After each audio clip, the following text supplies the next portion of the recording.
क्या आप जानते हैं सबसे ज्यादा कॉमन रुकावट जो आपके वेट लॉस में है वो क्या है? वो है स्ट्रेस ईटिंग या एंजाइटी ईटिंग जिसको बोलते हैं। और अगर आप स्ट्रेस आपको है और आप ज्यादा खाते हैं तो ये आपकी गलती नहीं है, ये आपके नर्वस सिस्टम है जो आपसे कंफर्ट मांग रहा है फूड की फॉर्म में। तो हम इसको फाइट नहीं करेंगे, हम इसको रेगुलेट करेंगे। तो आइए मैं आपको 5 स्टेप्स बताऊंगी जिससे आप अपनी एंजाइटी ईटिंग को रेगुलेट कर सकते हैं। हाय, मैं डॉक्टर वंदना हूँ। मैं लाइफस्टाइल मेडिसिन और वेट लॉस कंसल्टेंट हूँ और मैं पिछले 35 ईयर्स से हेल्प कर रही हूँ लोगों को वेट लूज करने में, बेली फैट रिड्यूस करने में और डिजीजेस को रिवर्स करने में।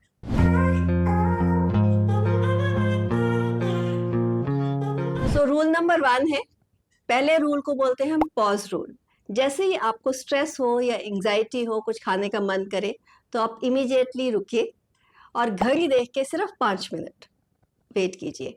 और उसमें आप 5 मिनट में आप क्या करेंगे, आप 1 गिलास पानी पीजिए और उसके बाद थोड़ा सा वॉक कर सकते हैं, थोड़ी डीप ब्रेथ्स ले सकते हैं और 5 मिनट बाद 90% जो अर्जेस हैं वो खत्म हो जाती हैं। नाउ सेकेंड स्टेप आपने क्या करना है, आपको आइडेंटिफाई करना है कि ये क्या भूख थी या आपकी एंजाइटी ईटिंग थी। वो कैसे आपको पता चलेगा?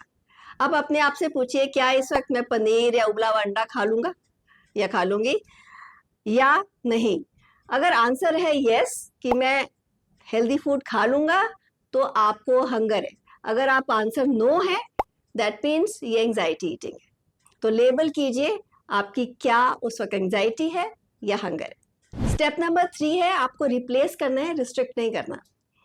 किससे रिप्लेस करना है? आपको भुना चना विद छिलका, पनीर, ग्रीक योगर्ट या बटर मिल्क, आप इस तरीके के हेल्दी हाई प्रोटीन स्नैक से रिप्लेस कर सकते हैं जो भी आप खाना चाहते हैं। इससे क्या होगा, इससे आपके हाई प्रोटीन से आपकी जो शुगर स्पाइक कम होगी और पेट आपका भरा रहेगा। स्टेप नंबर 4, एंजाइटी आपको लगता है आपके माइंड में रहती है, आपकी एंजाइटी आपके बॉडी में भी रहती है, तो आपको उसको रिलीज करना आना चाहिए। उस एंजाइटी को कैसे रिलीज कर सकते हैं? आप वॉक कर सकते हैं, आप ठंडे पानी से मुंह धो सकते हैं, आप मेडिटेशन कर सकते हैं, आप डीप ब्रीदिंग कर सकते हैं। ब्रीदिंग और एंजाइटी कंट्रोल का बहुत गहरा ताल्लुक है। कैसे? हमारे 2 सिस्टम्स होते हैं नर्वस सिस्टम में, एक सिंपैथेटिक नर्वस सिस्टम होता है, एक पैरासिम्पैथेटिक नर्वस सिस्टम होता है। सिंपैथेटिक नर्वस सिस्टम आपको तैयार करता है बॉडी को फाइट और फ्लाइट के लिए, और जब भी वो होता है तो आप ज्यादा खाते हैं, आपको कॉर्टिसोल बढ़ता है, आपका फैट स्टोर होता है। पैरासिम्पैथेटिक नर्वस सिस्टम आपको कूल करने के लिए है, आपको काम करने के लिए है, आपकी डाइजेशन को इम्प्रूव करने के लिए है। और पैरासिम्पैथेटिक नर्वस सिस्टम को कंट्रोल करने के लिए आपको ब्रीदिंग इज वन वे जिससे आप अपना पैरासिम्पैथेटिक नर्वस सिस्टम, अपनी एंजाइटी, अपना डाइजेशन को कंट्रोल कर सकते हैं।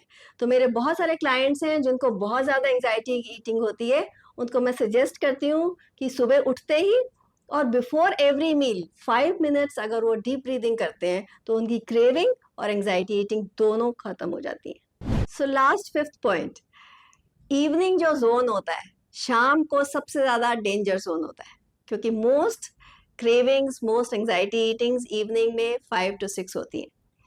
तो उसके लिए क्या करना चाहिए? उसके लिए आपको पहले से ही प्रिपेयर रहना चाहिए। नंबर 1, आपको पता है कि इस वक्त क्रेविंग होती है, तो उससे 1 घंटा पहले ही आप एक हाई प्रोटीन स्नैक ले सकते हैं। दूसरा, रैंडम किचन में बार बार जाने की आदत छोड़ दीजिए। तीसरा, वॉक कर सकते हैं और पहले ही प्रिपरेशन बहुत बहुत इंपॉर्टेंट है इसमें।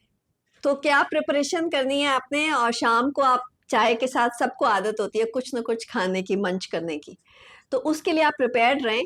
ये नहीं कि जो बिस्किट नमकीन पड़ा है घर में वो खाएं।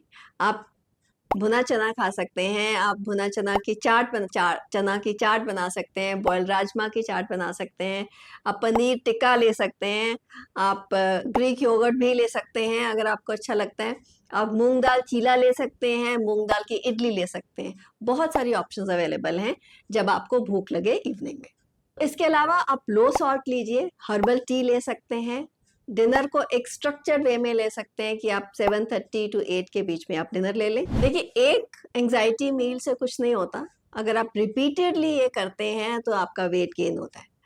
सो अगर आप अपने माइंडसेट को सही रखेंगे और अपनी हैबिट्स को चेंज करेंगे तो ये एंजाइटी ईटिंग आराम से आप कंट्रोल कर सकते हैं।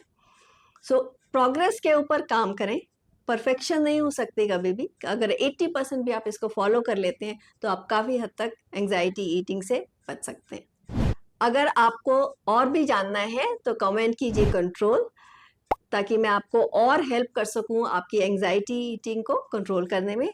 और अगर आपको ये वीडियो अच्छा लगा तो लाइक कीजिए, सब्सक्राइब कीजिए और बेल आइकन दबाइए और शेयर ज़रूर कीजिए उन लोगों के साथ जो एंजाइटी ईटिंग करते हैं।